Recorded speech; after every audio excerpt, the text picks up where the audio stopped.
honored to introduce the first person to speak. He's going to recognize some people as well. He's my church member. Y'all pray for him now. He's my church member, but he's a leader in our community. He has done so much to make this city better. He's the commissioner of Precinct 1 in Harris County that oversees this area. He has fought for voting rights. He has fought for economic parity. He has fought for education parity. And a lot of folk don't like him because he stands up for people who don't have a voice, and he's not afraid. Commissioner Rodney Ellis.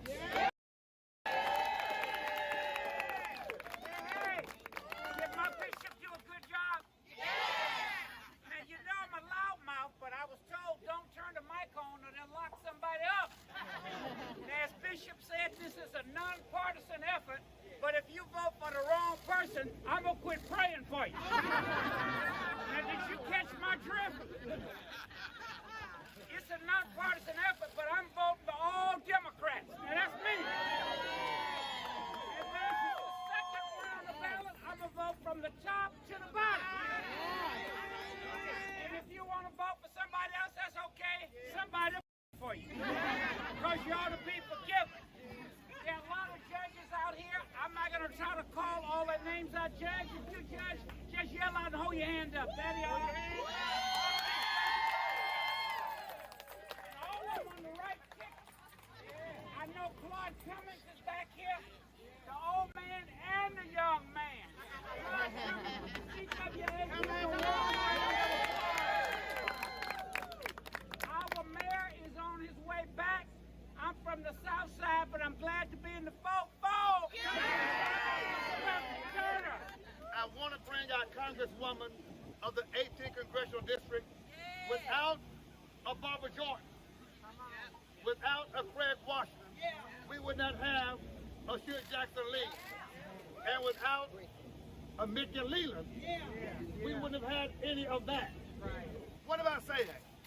I'm saying that we got to keep voting strongly because there are people who don't like that kind of legacy. When you can have a Mickey Leland, when you can have a Shirley Jackson Lee, a Barbara Jordan, when you can have those kind of people leading, making an impact, other folk are planning how to destroy that legacy. Let's celebrate and let's lift up with honor the illustrious Congresswoman of the 18th Congressional District, Congresswoman Shirley Jackson Lee.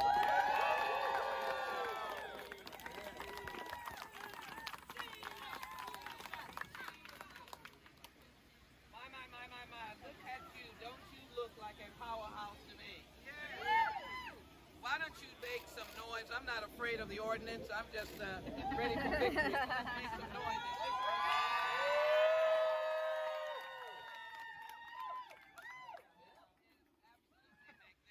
Let me first salute the president of the NAACP and the presiding bishop over many, certainly the community of faith. You'll hear me say him or speak about him again, but in any event, let me acknowledge Bishop James Dixon. Would you please give him a very big hand? I'm delighted to be here with Commissioner Rodney Ellis. He claims he is the voice of reason on the ground here in Houston, but he is all right to say that he is the voice of righteousness because he speaks truth to power. Give him a very big hand. Thank you to the pastors and shepherds. We could not do this without you, Brother Crockett. We are excited about your presence here because business people are important to this movement, and we're excited about our dear legacy, Jeffrey, who is the great-great-grandson of W. Du Bois. We know that the next Attorney General is going to have a name like Garza. We know who the next Attorney General is going to be. No question. So let us shout out and call her Attorney General Garza. Attorney General Garza. So I know that we want you to get to the polls and vote. I know there is a tall, regal man in the crowd that will be ultimately introduced. And I hope that you will raise the roof and the thundering clouds will see and hear in the heavens calling out his name, I will only indicate that I speak to you now about future. And I have been in places today where I've asked folks, are they just satisfied with carrying a membership card? Because what we have had in times past, when we have not quite made it, is you will get someone and said, well, I'm in this party, and I have a membership card. I pay dues. Membership has never gotten anything done. When Rosa Parks sat down so that Martin could walk, so that Jesse could run and you could win, it was not about a membership. When W. Du Bois formulated the NAACP, he wasn't interested in membership. He was interested in a movement. And I agree with Bishop Dixon, because as a member of the United States Congress, I want all people to vote. When I'm on the floor debating, the Voting Rights Act is for all Americans. Martin King never distinguished when he went to the White House to, in fact, have that bill signed.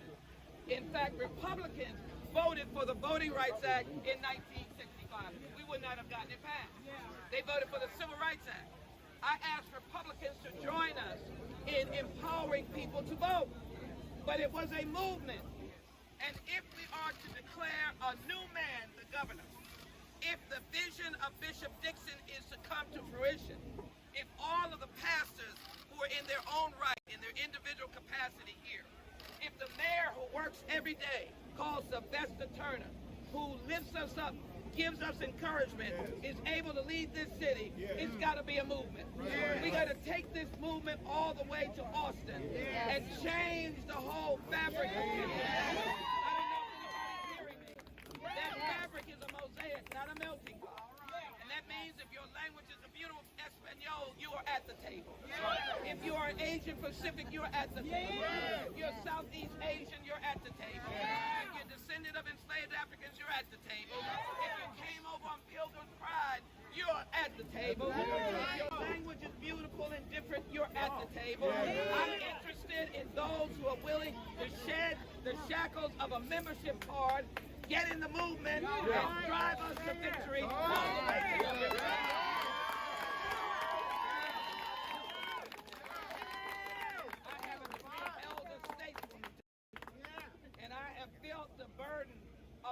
That we have seen, I'm coming to this close. I take things said against all of you personally. Judges, I feel the pain, because I know how the judges have been working every day to bring justice to this community. I have no doubt of their heart and their legal knowledge. But yet when I see what you are facing, when I see what a person named Beto is facing, and then I'm concerned that you are looking at it at midnight or 9 o'clock or early morning, and I'm afraid that because you only have a membership card, you're beginning to fall victim to the toxicity of this day. I'm asking for those in the movement can keep on going. They won't listen to untruth, they'll listen to truth. So let us take this day on Souls to the Polls, and Bishop, let us be very clear. There's Souls to the Polls across the county. This is just one example. But to all of the sites we have, the early vote sites, we are welcoming people, no matter what your faith, what side church you're at, what faith that you may be in. We are family, you're coming from a picnic, you're coming from grocery store. We are welcoming you to vote. We're not afraid of your vote, but we want the people who want a new future to vote like they've never voted before. I close with this challenge. We need our men to vote. I love them so much. I need our men to vote. I need our young people to vote. I need their memories not to be so how should I say it, not going back far enough in history, unrecognizable of our history, that they say, well, it doesn't matter. I need you to vote, and I need you who are here to tweet and call and tweet and call and to make sure they vote. And then finally, what I would say is we get our men, we get our young people, men and women, young men and women, then my sisters. I got to put it on you.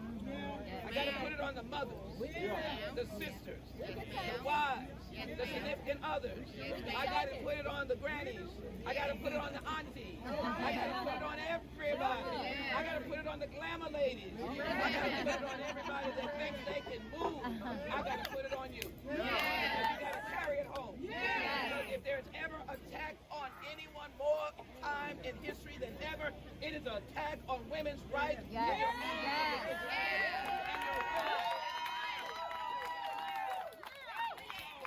Be who you are.